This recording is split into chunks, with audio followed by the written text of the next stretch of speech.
علی القاری نے مرقات شرح المشکات میں لکھا ہے، اور بھی معتبرات میں ہے، در منصور میں بھی مل گیا، کہ انبیاء علیہ السلام جب دنیا کے اندر تبلیغ کر لیتے تھے اور تھک جاتے تھے، لوگ بڑے سخت ہوتے تھے، بڑے شیطان لوگ، پیغمبر خدا کے سامنے اخیر میں فریاد کرتے تھے کہ اعضاء ٹوٹ گئے، جسم تھک گیا، ہمت اور نہیں، کیا کریں؟ حق تعالیٰ فرماتے بس آ جاؤ میرے گھر، یہی رہو یہی مرو، بس ہو گیا۔ پیغمبر کو بلا لیتے تھے کعبہ شریف، وہی رہنے کے لیے پیچھے سے قوم کو پلٹ دیتے تھے، پوری زمین کے اندر دنسا دیتے تھے، پورا آگ برسا دیتے تھے۔ نبی ناراض ہو کے جائے اگر کوئی عزت سے رہے گا۔ امام بخاری بخارا سے ناراض ہوئے تھے، آج تک 1000 سال ہو گیا، 1200 سال، اب تک بخارا پر قہر برس رہا ہے۔ مولانا روم کو بلخ سے نکالا تھا میری بلخ نے، مولانا روم اصلاً بلخ کے ہیں، امیر بلخ کا ناراض ہو گیا، اب تک بلخ پر قہر برس رہا ہے، آگ کے شعلے ہیں جو وہاں پڑ رہے ہیں۔ شاہ اسماعیل کی توہین کی گئی سرحد کی زمین پر، اور ان کی تحریک ختم کی گئی، اور ان کی اسلامی حکومت ختم کر دی گئی، سکھوں کے ساز باز کر کے۔ وہ غیرتی اور پختون قوم لاہور سے سکھ آئے اور ان کی عورتیں گھسیٹتے ہوئے لاہور لے گئے۔ مجھے معلوم ہے سر، مجھ سے زیادہ کون جانتا ہے، مجھے معلوم ہے۔ اور پاکستان کے لوگوں نے مولانا مفتی محمود جیسے قابل ترین ہستی، کامل و اکمل عالم اور ولی کا احترام نہیں کیا، اور ان کو ملک حوالے نہیں کیا، اور ان کا ساتھ نہیں دیا۔ آج کبھی ان کے اوپر خنثی آتی ہے، کبھی انثی آتی ہے، کبھی بھی ان کو اچھا آدمی نصیب نہیں ہوگا، ہمیشہ ذلیل و خوار ہو۔ اور بنگال کے سرزمین پر شیخ الاسلام مولانا حسین احمد مدنی، ان کی بے عزتی کی گئی اور ان کی داڑھی میں شراب کی بوتلیں توڑی گئی۔ فیض آباد کے اسٹیشن پر بنگالیوں کا حشر دیکھو، ہر دوسرے تیسرے سال بنگال آتا ہے اور ان کو جھینگے سمیت اڑا دیتا ہے، اور کبھی بھی اس سرزمین کو آرام و امن نصیب نہیں ہوگا۔ ہیچ خو میرا خدا رسوا نہ کر، تا دل صاحب دلی نعمت پتر۔ اور آدم بنوری لاہور میں ٹھہرے تھے، اور شاہ جہان کا دارالخلافت تھا، تو شاہ جہان کو اسلام آباد کے پلاٹ چوری کرنے والے مولویوں نے شکایت کی اور درباریوں نے کہ یار ایک عالم آیا ہے اور اس کے ساتھ بڑا لشکر ہے، کیونکہ آدم بنوری کی خدمت میں ہر وقت 5-10 ہزار پختون و افغانی ہوتے تھے، اور اس شخص سے خطرہ ہے۔ شاہ جہان نے کہا کیا کروں؟ شاہ جہان کو کہا گیا کہ آسان طریقہ یہ، اس کو پابند کر لو، روزانہ دربار میں حاضری لگائے، اور جو عالم یا ولی بادشاہوں کی طرف بڑھتا ہے اللہ اس کو مخلوق کے سامنے ذلیل کر دے۔ شان ورشاہ نے اس طرح لکھا ہے شرح بخاری میں، سابقہ بادشاہوں نے اہل اللہ کے ساتھ ظلم کیا، سنت اللہ بن گئی، اچھے ارادے سے بھی کوئی قریب جائے بدنام ہوگا، اور کوئی برے ارادے سے بھی حکومت کا رد کرے اللہ اس کو محبوب الخلائق بنا دے گا۔ نب علیہ الانور فی الفیض۔ اسی فرصت میں یہ جگہ نکالو۔ تو آدم بنوری کے پاس شاہ جہان کا گماشتہ آیا اور اس نے کہا بادشاہ بلا رہے ہیں۔ آپ نے کہا مجھے کوئی کام نہیں ہے۔ کہا بادشاہ کا حکم ہے اور آپ کو دربار میں آنا۔ حضرت نے فرمایا جب مجھے کوئی کام ہو تو میں جاؤں گا، میں نے کوئی جرم تو نہیں کیا کہ بادشاہ کے حکم کی تعمیل میں جاؤ۔ شاہ جہان نے کہا میری بات نہیں مانتے ہو تو لاہور سے نکل جاؤ۔ حضرت نے کہا میرے ویسے بھی ارادہ حرمین شریفین کا ہے، میں تو چاہ رہا ہوں۔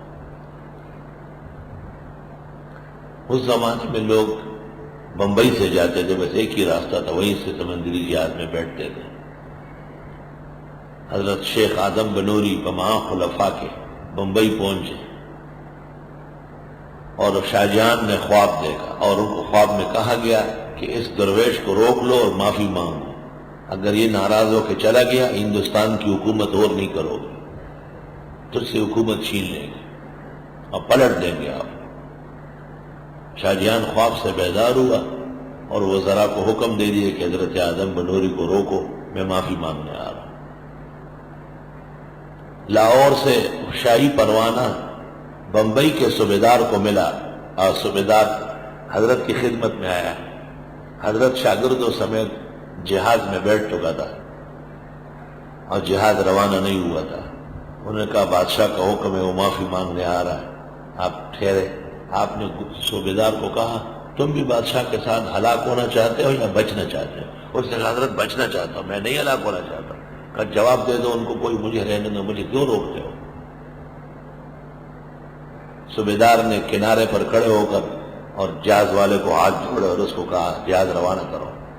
جب جہاز روانہ ہو گیا اور قلمرو سے نکل گیا، بادشاہ کو خط ملا. افسوس آپ کا خط اس وقت ملا کہ حضرت جہاز میں بیٹھ چکے تھے اور جہاز ہمارے حدود سے نکل چکا تھا، میں کچھ مدد نہ کر سکا. مورخین لکھتے ہیں بمبئی کے صوبیدار کا یہ خط اور اورنگزیب بادشاہ کی فوج شاہ جہان کے گلے میں پندے ڈال کے پکڑنے اکٹھے اندر گئے. اسی دوران اورنگزیب کے لشکر نے لشکر کشی کی اور شاہ جہان کو 400 مربع میل کے اندر گرفتار کر لیا اور اس کی حکومت ختم کر دی گئی.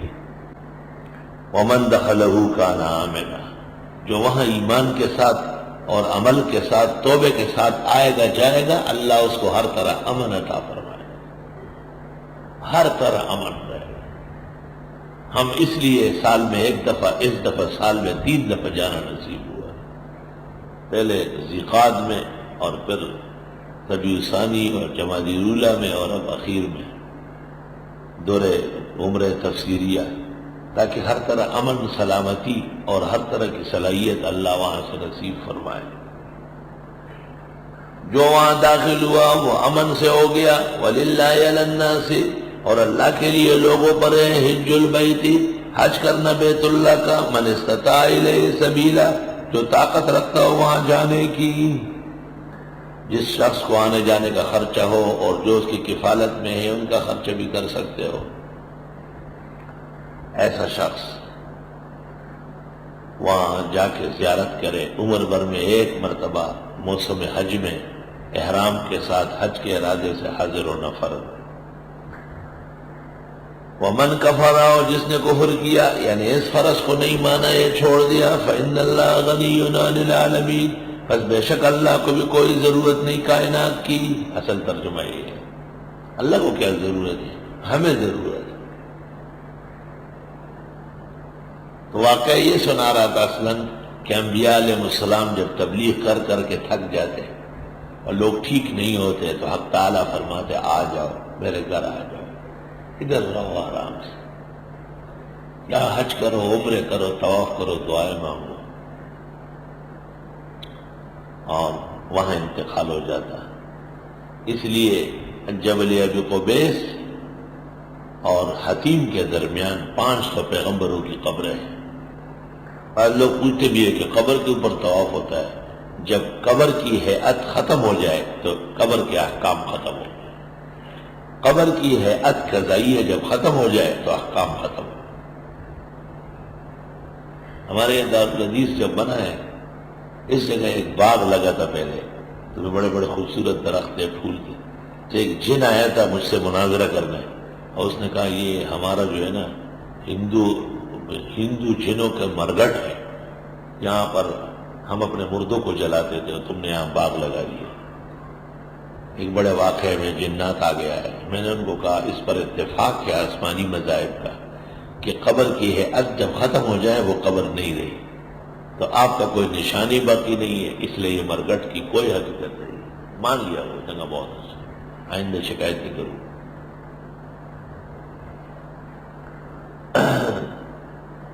ومن کفر، حدیث میں ہے جس پر حج فرض ہوا اور اس نے حج نہیں کیا، فلیمت یہودیا او نصرانیا او مجوسیا، وہ یہودی مرے، مجوسی مرے، عیسائی مرے، مومن نہیں مرے. بعض علماء اشکال کرتے کہ ہندوستان پر جن 7 خاندانوں نے حکومت کی ہے، بلبنوں نے اور غلامان نے اور درانیوں نے اور ساسانیوں نے اور تاتانیوں نے اور مغلیہ نے، ان تمام میں سے کسی نے بھی حج نہیں کیا ہے، کسی حکمران نے بھی. اس کی وجہ یہ تھی کہ حالات بہت ناسازگار حالات میں سلطان جا نہیں سکتا.